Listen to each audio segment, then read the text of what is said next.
Rico. Bonjour.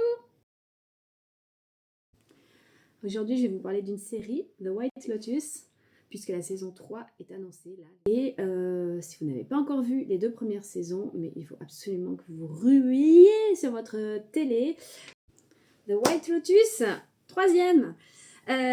Donc, je la refais parce que tout mon charme a tout fait tomber. Bref, donc aujourd'hui, j'ai décidé de vous parler de The White Lotus. The White Lotus est une série américaine qui a démarré en 2021. En fait, il y a la 3e saison là qui va être lancée sur HBO et donc Max en France.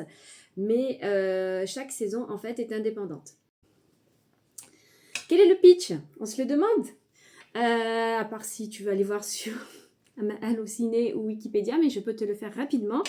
Il s'agit de suivre des touristes qui arrivent pour passer une semaine dans un hôtel de luxe à Hawaï. Donc on a une famille, on a un couple en voyage de noces et puis une vieille riche alcoolo névrosée.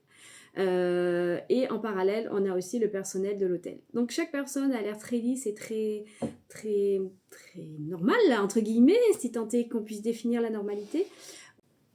Et chaque jour va être pire que le précédent. Le vernis va voler en éclats et chacun va montrer son vrai visage.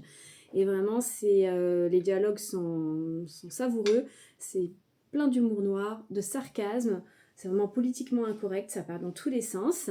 Et en fait, dès le début de la série, durant les premières minutes, on sait qu'il y a eu un meurtre sur l'île, mais durant les 6 jours, jusqu'au dernier moment, jusqu'à la fin de l'épisode 6, on ne sait pas qui a été assassiné. Donc non seulement on ne sait pas qui a assassiné, mais qui a été assassiné. C'est très très bon. Si vraiment vous aimez l'humour noir, la satire, la critique. La série est en 6 épisodes, chaque épisode étant une journée passée dans l'hôtel. La saison 2 va reprendre les mêmes codes, mais elle va se dérouler en Sicile, près de Taormine, donc nouveau cadre. Jennifer Coolidge, en vieille, riche, alcoolo, est toujours là. Et puis il y a d'autres personnages qui vont débarquer dans cet hôtel. Ça va être plus basé sur les relations de sexe, d'argent, de pouvoir, par rapport à la première saison qui est plus sur les relations humaines, famille. Mais on reprend le même principe. Il y a plusieurs meurtres au début. Là, c'est même pas un meurtre. On ne sait pas qui a été tué et par qui. Donc, excellente aussi. Donc, a priori, le tournage de la saison 3 a été infernal en Thaïlande à cause de la chaleur, des conditions climatiques. Ils se sont fait attaquer par des tarentules, des varans, des singes. Il y a eu la dengue. Enfin, voilà, ils ont failli tous mourir pendant le tournage, mais c'est en boîte. Ça arrive le 17 février sur Max. J'ai pas d'accord avec eux. Hein. Après, s'ils veulent signer avec moi et me payer pour mes vidéos, je ne dis pas non.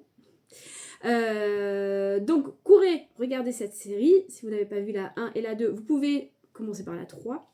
Mais je pense que c'est mieux quand même de regarder la 1 en premier. Et puis, n'hésitez pas à vous abonner.